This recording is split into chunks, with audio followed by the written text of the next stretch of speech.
स्त्री चाहे कल रूठ कर जाना चाहे तो आज ही चली जाए, पर ये 7 बातें उसे कभी नहीं बतानी चाहिए, वरना बाहर वाले आपकी जान के दुश्मन बन जाएंगे। दोस्तों, एक नाग ने बताया कि यह 7 बातें किसी को नहीं बतानी चाहिए, यदि बताई तो घर की सुख शांति नष्ट हो जाएगी। आपसे जलने वाले आपके शत्रु इस बात का फायदा उठाएंगे, आपकी तरक्की थम जाएगी, आपकी शक्ति कमजोर पड़ जाएगी, आपको लोगों के सामने सिर झुकाना पड़ेगा। यदि आपने इन बातों को कभी किसी दूसरे को बताया तो चाहे आपका कोई कितना ही प्यारा हो, कितना ही सगा हो, कितना ही करीबी हो, किंतु इन बातों को सदैव उससे भी छुपा कर रखना चाहिए। वे 7 बातें कौन सी हैं जो हम जाने अनजाने में, हास परिहास में लोगों को बता देते हैं, फिर बाद में पछताते हैं। हम लोगों की यही सबसे बड़ी मूर्खता है कि पहले तो हंसी मजाक में, प्रेम में, मीठी चिकनी चुपड़ी बातों में आकर बता देते हैं, जब धोखा मिलता है तब सर पीट पीट कर फंसताते हैं। अपनी ही गलती के कारण अपने घर की सुख शांति नष्ट कर देते हैं और स्वयं को बहुत बड़ी मुसीबत में ढकेल देते हैं। हमारे द्वारा जाने अनजाने में कुछ बातें दूसरों को बताने पर हमारे जीवन पर कैसा प्रभाव पड़ता है, आइए इस अद्भुत कहानी के माध्यम से मैं आपको समझाता हूं। तो दोस्तों, आज का ये रहस्यमयी वीडियो आरंभ करते हैं। एक पीपल के वृक्ष के नीचे एक बांबी में एक नाग और नागिन का जोड़ा रहता था। दोनों में बड़ा प्रेम था।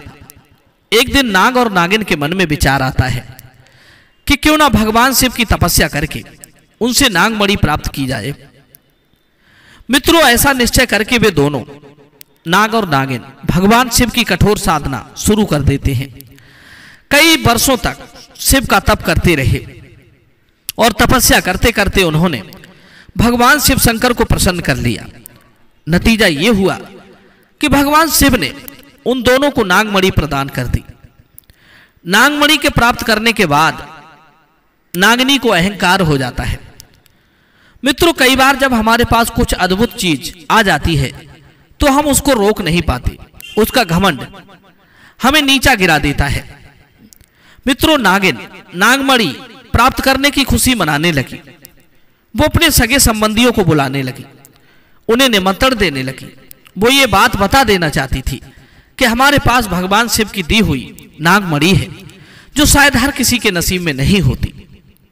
दर्शक बंधु, जब नागराज को इस बात का पता चला कि नागरानी मणि प्राप्त करने की खुशी में उत्सव मनाना चाहती है, तो नागराज नागरानी से कहने लगा कि हे प्रिय, क्या तुमने राजा रुद्रसेन की कहानी नहीं सुनी है, जिसने अपने घर की बातें दूसरों को बताकर स्वयं ही घर का नाश कर लिया और आज दर दर की ठोकरें खाता हुआ राजा रुद्रसेन बन बन भटक रहा है।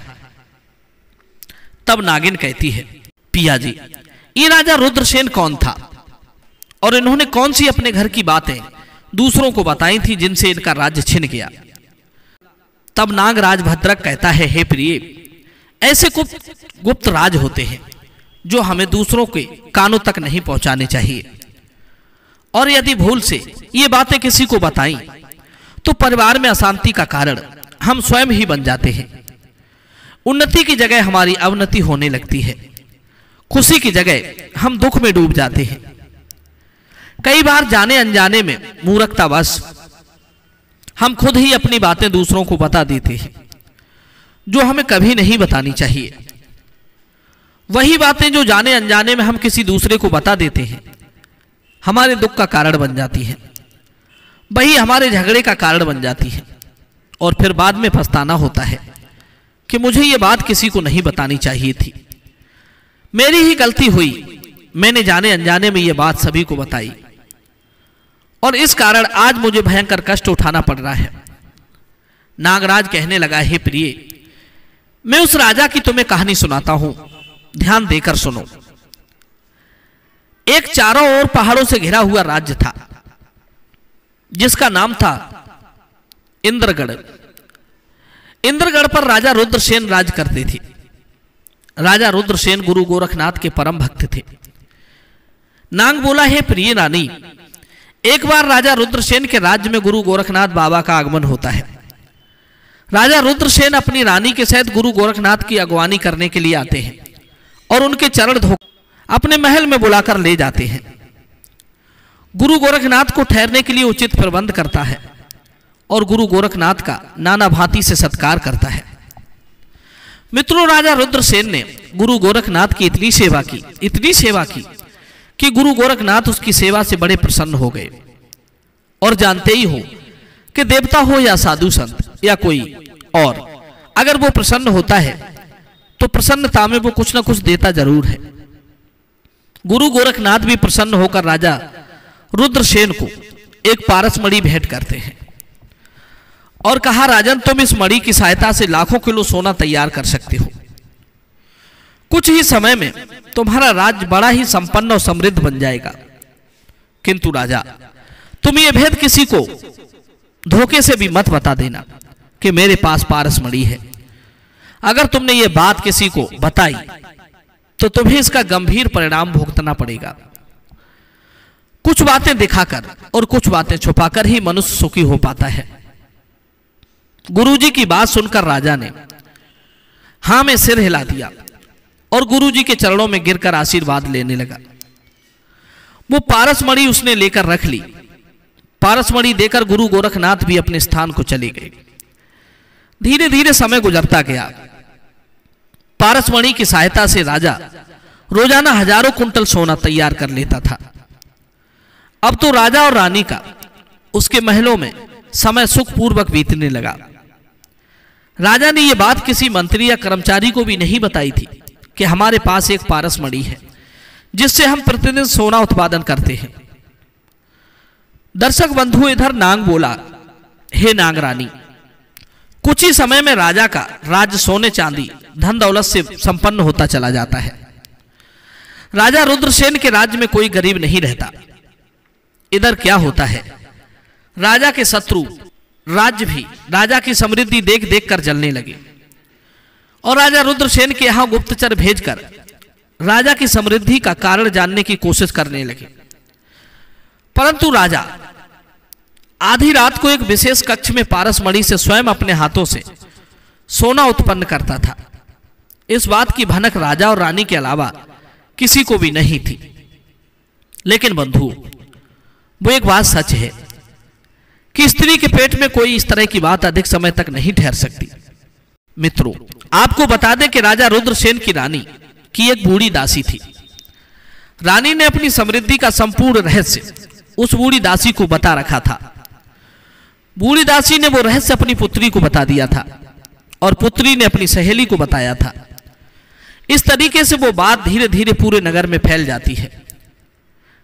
नगर में फैलने के साथ साथ वो बात पड़ोसी देश के राजा के कानों तक पहुंच जाती है। पड़ोसी देश का एक राजा था, राजा सत्यरथ। ये बात राजा सत्यरथ को पता लग जाती है कि राजा रुद्रसेन के पास एक पारस मणि है। तब नांग कहता है, हे नांगनी, जो गलती राजा रुद्रसेन की रानी ने की थी वही गलती तुम करना चाहती हो। नांगनी बोली, पिया जी, फिर आगे क्या होता है? मुझे राजा रुद्रसेन की कहानी सुनने की बड़ी इच्छा हो रही है। तब नांग कहता है, हे प्रिय रानी नागिनी, जरा सत्यरथ भी,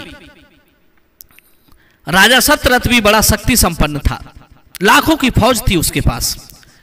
राजा सत्यरथ ने उस पारस मणि को प्राप्त करने के लिए राजा रुद्रसेन के दरबार में एक पत्र लिखकर भेज दिया। राजा सत्यरथ का दूत जब पत्र लेकर राजा रुद्रसेन के दरबार में आया और राजा रुद्रसेन ने उस पत्र को पढ़ा तो पत्र में लिखा था कि राजा रुद्रसेन, भलाई चाहते हो तो अपनी पारस मणि हमारे हवाले कर दो। यदि पारस मणि हमें नहीं दी गई तो हमसे युद्ध करना होगा और हम तुम्हारा युद्ध में नामो निशान मिटा देंगे। मित्रों, राजा सत्यरथ की धमकी सुनकर राजा रुद्रसेन डर जाते हैं। अपने घर की बात दूसरों को बताकर राजा रुद्रसेन के ऊपर एक बहुत बड़ी मुसीबत आकर खड़ी हो गई। लेकिन राजा रुद्रसेन इस बात से ज्यादा भयभीत नहीं हुआ, क्योंकि राजा रुद्रसेन का जो किला था वो दैवीय शक्ति से सुरक्षित था। दुनिया की कोई भी शक्ति राजा के दुर्ग को तोड़कर अंदर नहीं जा सकती थी। राजा रुद्रसेन ने एक पत्रवाहक से कहा, जाओ राजा सत्रथ से कह देना कि हम युद्ध करने के लिए तैयार हैं, लेकिन हम अपनी पारसमणि उसे नहीं देंगे। जब पत्रवाहक ने राजा सत्रथ को यह समाचार दिया तो फिर क्या था, राजा सत्रथ अपने साथी राजाओं और मित्रों सहित इंद्रगढ़ पर हमला करने के लिए विशाल सेना के लिए रवाना करता है और 3 दिन सफर करने के बाद इंद्रगढ़ को चारों ओर से घेर लेता है। राजा रुद्रसेन को ऐसे भयंकर हमले की आशंका भी नहीं थी। राजा की सेना बड़ी वीरता से उस युद्ध का सामना करती है, परंतु सत्रथ की विशाल सेना के आगे राजा रुद्रसेन कमजोर पड़ने लगे। राजा के सैनिक धीरे धीरे घटने लगे। मित्रों, राजा रुद्रसेन के दुर्ग को तोड़ना इतना आसान भी नहीं था। राजा ने अपने मंत्रियों से विचार किया और जो दुर्ग का दरवाजा था वो बंद करवा दिया और राजा दुर्ग के अंदर से युद्ध करने लगा। राजा सत्यव्रत की विशाल सेना इंद्रगढ़ के दुर्ग को चारों ओर से घेर कर तोड़ने में लग गई, परंतु दुर्ग को तोड़ने की बात तो अलग थी। दुर्ग की दीवार से एक पत्थर भी नहीं हटा सका। राजा सत्यव्रत बड़ा बेचैन हो रहा था। युद्ध करते हुए राजा सत्यव्रत के हजारों जवान रोजाना मरने लगे और राजा रुद्रसेन दुर्ग के अंदर सुरक्षित था। उसकी सेना भी बहुत कम संख्या में मर रही थी। आक्रमणकारी राजा सत्यव्रत की हार होने लगी। राजा को जीत की कोई उम्मीद दिखाई नहीं दे रही थी। इधर नाग बोला, हे नागरानी।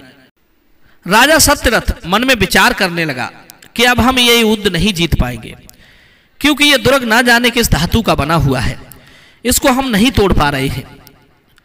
जब तक दुर्ग नहीं टूटेगा तब तक हम इस युद्ध को कैसे जीतेंगे, और बिना दुर्ग तोड़े युद्ध जीतने की आशा करना मूर्खता होगी। दर्शक बंधुओं, राजा सत्यव्रत की सेना ने अपने डेरों को उखाड़कर लौटने की तैयारी शुरू कर दी, परंतु दुर्भाग्य से महारानी की वही दुष्टा दासी जिसने पारसमणि की खबर इस दुनिया में फैलाई थी, उसके घर जलाने वाली लकड़ी खत्म हो गई, तो वो राजा को बिना बताए लकड़ी लाने के लिए दुर्ग से बाहर चली जाती है। जब राजा सत्यव्रत के सैनिकों ने उस बूढ़ी दासी को देखा तो उसे पकड़कर वे राजा सत्यव्रत के पास ले आए। राजा ने उस बूढ़ी दासी का बड़ा स्वागत किया और उस दासी को 100 स्वर्ण मुद्राएं देकर राजा सत्यव्रत बोले, हे माता, हम बहुत परेशान हैं। ये दुर्ग हमसे नहीं टूट रहा है, क्या कारण है? हम युद्ध करते करते यहां 3 महीने बिता चुके हैं, परंतु इस किले की दीवार से एक पत्थर भी नहीं हटा पाए। हे माता, यदि तुम हमारी मदद करो तो हम तुम्हें न जाने कितना धन देंगे। 100 स्वर्ण मुद्राएं देख करके उस दुष्टा दासी को लालच आ गया। वो दासी उसके किले का संपूर्ण रहस्य भी जानती थी, क्योंकि वो महारानी के पास रहती थी।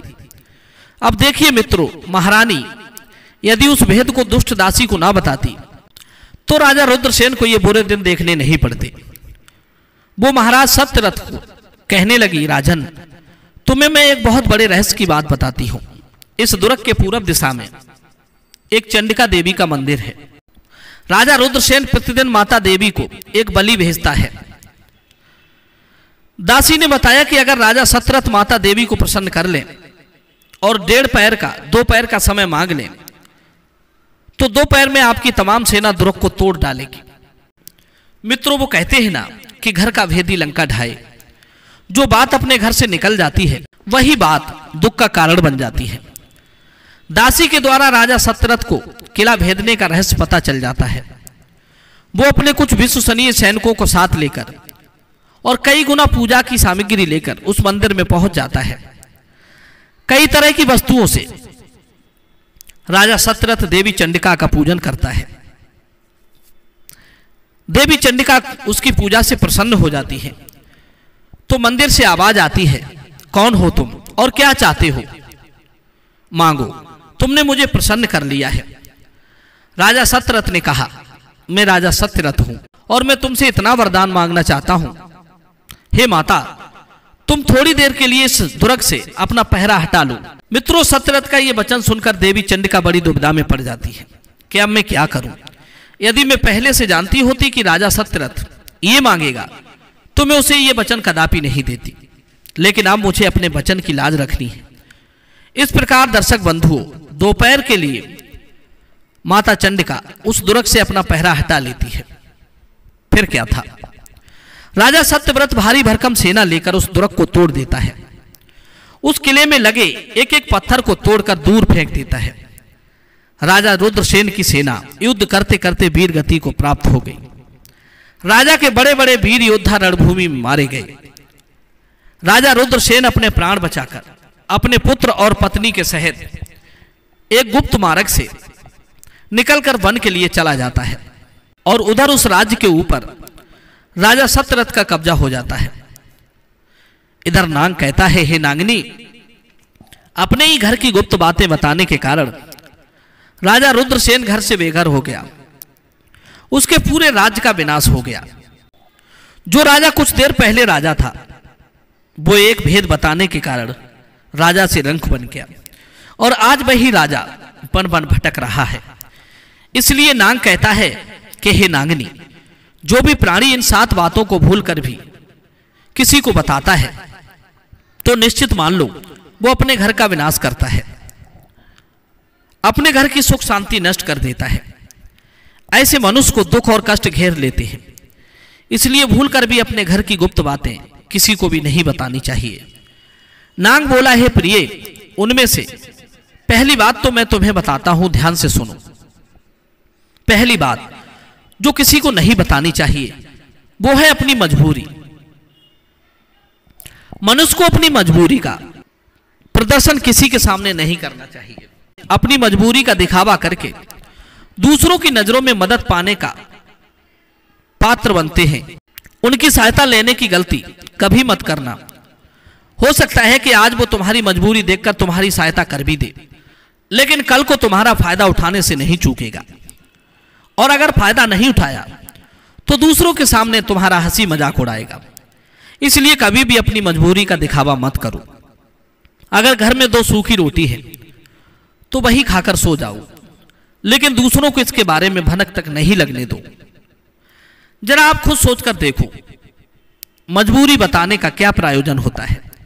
इंसान या तो दूसरों से सहानुभूति हासिल करना चाहता है या उनसे कुछ मदद चाहता है, लेकिन अगर दोनों ही परिस्थितियां आप देखें तो दूसरा आदमी उसका फायदा उठा सकता है। और अगर वो फायदा भी नहीं उठाएगा तो आपको अपनी नजर में वो बेवकूफ समझेगा, मूर्ख समझेगा और दूसरों के सामने आपको अपमानित कर सकता है। इसलिए अपनी मजबूरी के बारे में कभी किसी को मत बताएं। नागरानी, दूसरी महत्वपूर्ण बात जो कभी किसी को नहीं बतानी चाहिए वो है अपने अतीत की गलतियों के बारे में और भविष्य की रणनीतियों के बारे में। जरा सोचो, अगर हम अपने अतीत की गलती किसी दूसरे को बताते हैं तो उसका क्या प्रभाव होगा। वो गलतियां ठीक तो नहीं की जा सकती। जो गलतियां घटित हो चुकी हैं अब उन्हें सही नहीं किया जा सकता, तो उन्हें बताने का क्या मतलब है। आप अपने अंधेरे पक्ष को खुद दुनिया के सामने बता रहे हो, खुद अपनी गलतियां दूसरों को बता रहे हो। इससे उस आदमी की नजर में आपका एक चरित्र गठित हो जाता है और वे भविष्य में हमेशा आपको उसी नजर से देखते हैं। इसलिए किसी भी आदमी की नजर में अपना चरित्र गठित मत होने दो। जरा सोचो कि आप व्यर्थ में ही अपने भविष्य की रणनीति दूसरों के सामने बता रहे हो। जो लोग आपके काम का हिस्सा नहीं है उनके सामने अपने भविष्य की प्लानिंग, भविष्य की योजना बताने का क्या लाभ। वो लोग आपकी सहायता तो नहीं करेंगे, लेकिन आपके भविष्य की प्लानिंग में बाधा जरूर बन जाएंगे। तीसरी बात जो किसी को नहीं बतानी चाहिए वो है अपने घर की जो बातें हमारे घर के अंदर आपस में होती हैं। हमारे माँ बाप के साथ, हमारी पत्नी के साथ, हमारे बच्चों के साथ जो बातें होती हैं, जो बातें परिवार तक ही सीमित रहनी चाहिए, अगर आप इन बातों को दूसरों के सामने ढोल पीटते हो तो दूसरे आपके घर में घुस करके उस मौके का फायदा उठाएंगे और इसका फायदा उठाने से वो कभी नहीं चूकेंगे। आपके परिवार के सदस्यों को आपसे दूर लेकर जाने की कोशिश करेंगे। हम समाज में देखते हैं कि हम अपने घर के झगड़ों को कम करने के लिए उन झगड़ों को अपने पड़ोसियों, दूसरे सगे संबंधियों को बता देते हैं, लेकिन इससे आपको सहायता कभी नहीं मिलती, बल्कि आपके घर की लड़ाई झगड़े और ज्यादा बढ़ जाते हैं और वो जग जाहिर है कभी भी आपकी बात को वे बनने नहीं देंगे। उनमें से 2 आपकी तरफ हो जाएंगे और 2 आपके परिवार के सदस्यों की तरफ, और आपके परिवार की इज्जत, धन और संपत्ति का मखौल उड़ाने से भी नहीं चूकेंगे। इसलिए वे गोपनीय बातें जो कभी कभी घर के सभी सदस्यों को पता नहीं होती है, वे बातें भी सभी को पता चल जाती हैं। इसलिए अपने घर की बातें और अपने घर की लड़ाई झगड़े किसी के सामने नहीं कहना चाहिए। नाग बोला, हे नागरानी, यदि जो लोग ऐसा करते हैं तो उन्हें भयंकर कष्टों का सामना करना पड़ता है। नाग कहने लगा, नागरानी, अब मैं तुम्हें चौथी बात बताता हूं जो किसी को नहीं बतानी चाहिए। अपनी आमदनी किसी को मत बताना। जब अपनी आमदनी आप किसी को नहीं बताएंगे तो आप सुखी से रह पाएंगे। अपनी आमदनी ना बताने के पीछे का प्रयोजन क्या हो सकता है, जरा सोचिए कि आप अपनी आमदनी अपने दोस्तों को बता देते हैं, अपने रिश्तेदारों को बता देते हैं। जब आपके रिश्तेदारों को जरूरत पड़ेगी तो वो सिर्फ आपको ही याद करेंगे, क्योंकि उनको पता है कि आपकी आमदनी ज्यादा है और आप उनकी मदद कर सकते हैं। इसलिए ज्यादा लोग आपसे पैसों की सहायता मांगने आएंगे और वो आपके पैसे भी वापस नहीं करेंगे। और यदि सहायता नहीं की तो वो सोचेंगे कि इस आदमी के पास इतने पैसे हैं, ये मेरी सहायता नहीं कर सकता, ये जानबूझकर नहीं करना चाहता है। इसलिए आपकी एक नई दुश्मनी आपके रिश्तेदारों के बीच में खड़ी हो जाएगी। दोस्तों, आमदनी 2 दोस्तों के बीच एक बहुत बड़े झगड़े का कारण बन सकती है, और यदि आमदनी कम होगी तो लोग आपका मजाक उड़ाएंगे और ज्यादा होगी तो सहायता मांगेंगे और आपका पैसा खा जाएंगे। आपकी आमदनी बताने का कोई प्रयोजन नहीं हो सकता। कभी भी अपनी आमदनी किसी को नहीं बतानी चाहिए। नाग बोला, हे नागरानी, 5वीं बात जो राजा रुद्रसेन के साथ घटित हुई वो भी मैं आपको बताने वाला हूं, उसे अपनी गांठ में बांध लेना। किसी को भी ये बात मत बताना, अपनी कमजोरी और अपनी ताकत। अक्सर इंसान को पता नहीं होती कि उसकी कमजोरी और उसकी ताकत कितनी है और क्या है, लेकिन अगर किसी को अपनी कमजोरी और ताकत के बारे में पता है तो पहली बात तो वो बहुत बुद्धिमान आदमी है, और दूसरी बात कि आपको ये बातें कभी किसी से साझा नहीं करनी चाहिए, क्योंकि अगर आपकी कमजोरी दूसरों को पता चल गई तो वो आपकी कमजोरी का फायदा जरूर उठाएगा। अगर आपकी ताकत पता चल गई तो वही ताकत आपकी कमजोरी बन जाएगी, क्योंकि वो ताकत दूसरे आदमी को पता चल जाती है और वो ताकत की काट वो ढूंढ लेगा। अपनी कमजोरी और अपनी ताकत अपनी पत्नी या अपने पति को भी नहीं बतानी चाहिए, क्योंकि इसके बाद आपके घर में उनसे हमेशा आपको बताना पड़ेगा। नाग बोला, नागिनी, 6वीं बात बड़ी ही महत्वपूर्ण है, इसे जीवन में कभी किसी को ना बताएं। अपने मित्रों और शत्रुओं के बारे में किसी को नहीं बतानी चाहिए। अगर किसी को बताएंगे तो दूसरे लोग आपके मित्रों के साथ मिलकर आपकी घनिष्ठता बनाकर आपको धोखा दिलवा सकते हैं, आपके गहरे मित्रों को आपसे दूर करने का प्रयास कर सकते हैं और आपको ऐसे समय में बहुत बड़ी हानि हो सकती है।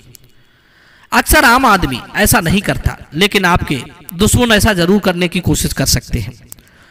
और दूसरी तरफ आपके शत्रु भी किसी को नहीं पता होनी चाहिए, क्योंकि आज जो आपका मित्र है अगर कल वो आपका दुश्मन बन गया तो वो आपके दुश्मन के साथ मिलकर आपको परास्त कर सकता है, आपको धोखा दे सकता है। इसलिए अपने अच्छे दोस्तों को और अपने अच्छे दुश्मनों को कभी किसी को नहीं बताना चाहिए। यदि कोई लोग भूलवश ऐसा करते हैं तो उन्हें बहुत भयंकर कष्ट भोगना पड़ता है, उनके परिवार की सुख शांति नष्ट हो जाती है और वो अंत तक धोखा खाते रहते हैं।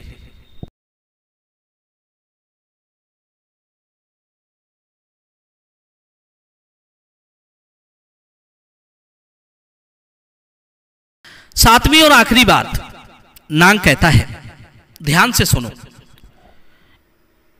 ये बात इस लोक से नहीं, दूसरे लोक में भी आपके काम आने वाली है। यदि तुम कभी किसी को दान करो तो उस दान के बारे में भी किसी को मत बताओ, नहीं तो वो दान करना व्यर्थ हो जाता है। जब आप अपने दान का ढिढोरा पीटते हैं कि मैं बहुत बड़ा दानी पुरुष हूं, तो ये आपके अंदर अहंकार उत्पन्न करता है। इसलिए दान गुप्त रूप से किया जाना चाहिए। जितना गुप्त दान करेंगे उतना ही फलदायी होगा। दान का नियम ध्यान से सुनो।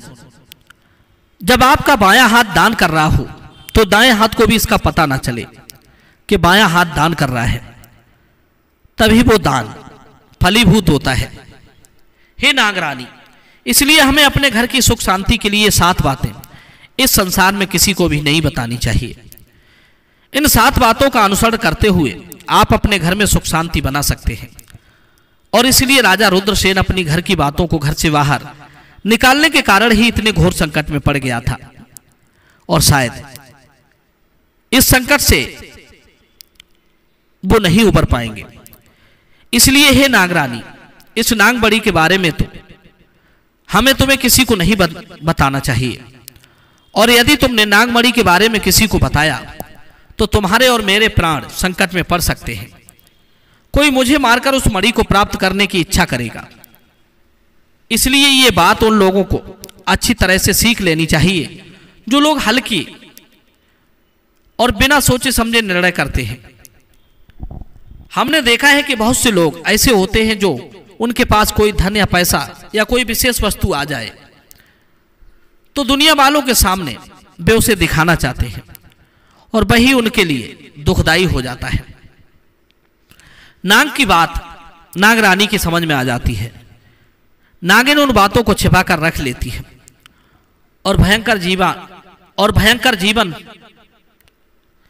और जीवन भर अपना समय सुखपूर्वक व्यतीत करने लगती है। दर्शक बंधु, आप इन बातों के बारे में अपने विवेक से सोच कर देखो। ये बातें कभी आपको सच जरूर मालूम पड़ेंगी। इन बातों को अपने जीवन में हमेशा याद रखना। जो इन बातों को याद रखता है उसके घर में कभी विवाद की स्थिति पैदा नहीं होती, वो कभी संकटों में नहीं फंसता, अनचाहे और स्वयं के द्वारा संकट पैदा नहीं होता, जैसे संकटों से हमेशा बच जाएगा। तो दर्शक बंधुओं, मैं उम्मीद करता हूं ये वीडियो जरूर पसंद आया होगा। तो चलिए अपनी कीमती राय कमेंट में दीजिए। मिलते हैं आपसे अगली कहानी में एक और चर्चा के साथ। आप सभी का बहुत बहुत धन्यवाद। जय श्री कृष्ण।